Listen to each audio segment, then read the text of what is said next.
네, 중국어 공부 열심히 하셨다면 이번에는 중국 문화에 대해서 한번 알아볼 텐데요. 이번 시간에는 중국 문화, 그 중에서도 기업 문화에 대해서 한번 알아보도록 하겠습니다.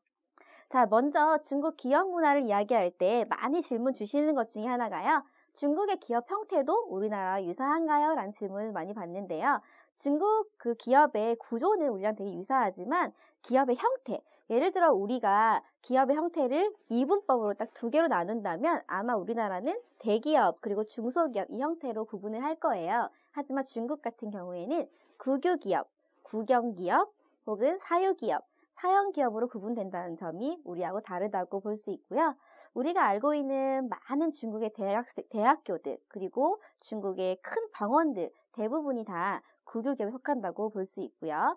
한 가지 조금 특별한 점은 여러분들이 많이 알고 계시는 알리바바, 텐센트, 그리고 샤오미 같은 그 그룹들은 지금 이제 사유기업에 속하는데요. 그런 큰 사유기업들이 점점 더 많아지고 있는 추세이기 때문에 중국의 기업 형태는 점점 더 우리랑 닮아가지 않을까 하는 생각이 듭니다. 자, 두 번째로는 페이스앤 그러면 한국하고 비교를 했을 때 중국의 기업 문화는 어떤가요? 라고 물어보시는 분들이 많이 계세요. 물론 회사가 어디에 있는지 또 어떤 업종인지에 따라서 많이 다르겠지만 기본적인 이야기를 조금 해드리면요. 중국 같은 경우에는 마침 제가 그 회사에 있을 때, 재직 중에 있을 때 운이 좋게도 중국 심천에 있는 모 기업에서 근무할 수 있는 기회가 있게 돼서 조금 근무를 해본 결과 우리와 다른 점들을 좀 비교해 보자면 먼저 중국 같은 경우에는 모든 개개인이 다 다르긴 하겠지만 아무래도 회사보다는 개인에게 조금 더 이렇게 많은 시간을 할애하고 회사보다는 개인이 조금 더 중요하다는 느낌을 많이 받았어요.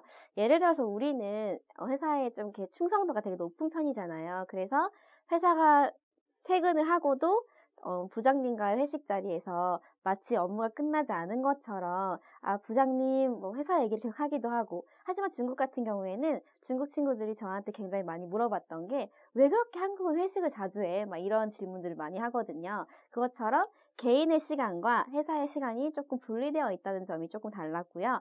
한국이나 뭐 다른 외지에서 손님이 오지 않는 이상은 직원들끼리 이렇게 업무적인 일로 회식을 이어서 하는 경우는 많지 않았다는 게 우리랑 좀 다른 점이었고요.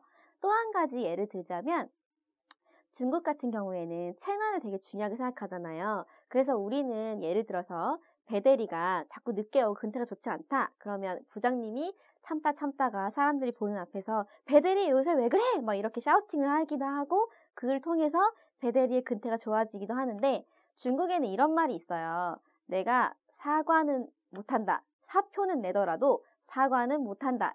사표는 내지만 사과는 안 해 라는 그런 얘기가 있을 정도로 체면을 중요하게 생각하기 때문에 중국인 직원이 근태가 좋지 않다고 해서 사람들이 보는 데서 왜 이렇게 늦게 왔어요? 이렇게 샤우팅을 해버리면 이제 그 직원을 잃을 수도 있다는 거죠. 그래서 그럴 때는 어떤 뭐 지적이나 그런 사람들이 보는 데서의 평가보다는 금전적인 상쇄가 오히려 이제 그의 근태를 조금 개선하고 업무 효율을 높이는데 좀 좋다는 점. 그러니까 사내에서도 어느 정도의 체면을 좀 유지시켜줘야 한다는 점이 우리랑은 좀 달랐던 점이 아니었나 하는 생각이 들었고요.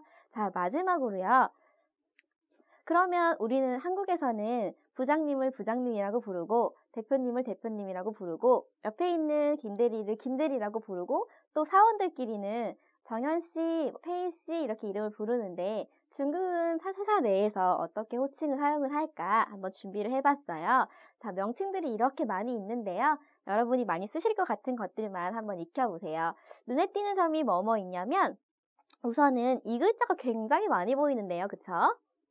자, 여기에 있는 찡리는 우리말로 그대로 옮기면 경리라는 뜻인데요.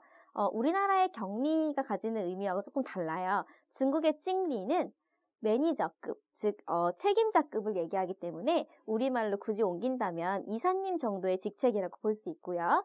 찡리가 이사이기 때문에 위로 쭉 올라가서 총괄하는 찡리는 대표이사가 될 수 있어요. 그래서 발음을 연습해보면 종찡리, 후종찡리, 그리고 찡리까지 살펴볼 수 있고요. 자, 대표님은董事长이라고도 쓰고요. 또 종찡리라고도 쓰는데요.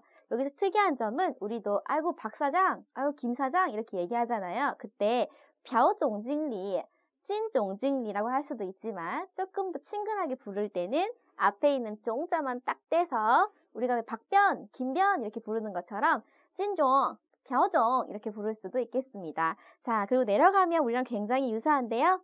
장자가 많이 볼 수 있죠. 여기에 있는 글자들은 뽀장, 부장님, 그리고 추장, 처장님, 우리말로 하면 처장님, 그리고 주장은 우리말로 옮기면 조장이지만 사실 1조, 2조 할 때 조자가 팀이잖아요. 그래서 팀장님을 주장, 여기에도 앞에다가 성씨를 붙이시면 돼요.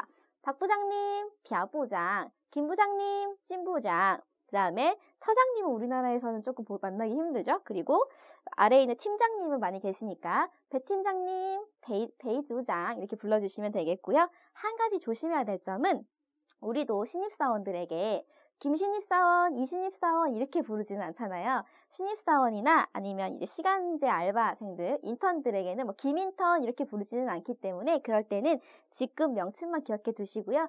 그의 성씨를 따서 예를 들어서 제가 신입사원으로 입사를 했다. 그러면 앞에 작을 소자를 붙여요. 이거는 작다라고 무시하는 게 아니라 어린 사람을 부를 때 친근하게 부르는 방법이에요. 그래서 예를 들어서 저는 페이니까 샤오페이라고 불러주시면 될 것 같고요. 혹시 신입사원, 너무나 친근한 신입사원이 성이 박씨다. 그러면 샤오펴, 샤오펴 불러주시면 되고요. 혹시 김씨다. 그러면 샤오징 이렇게 불러주시면 될 것 같아요. 그리고 여기 위에 있는 주임님까지는 모두 위에 성씨를 붙여서 불러주시면 될 것 같아요. 자, 그러면 옆에 계신 대리님도 한번 불러보고 앞에 계신 팀장의 이름도 한번 불러보고 내 직급은 뭔지도 연습해 보시면서 꼭 복습하시는 거 잊지 마시고요. 저희는 또 다음 시간에 뵙겠습니다. 大家辛苦了，下次见。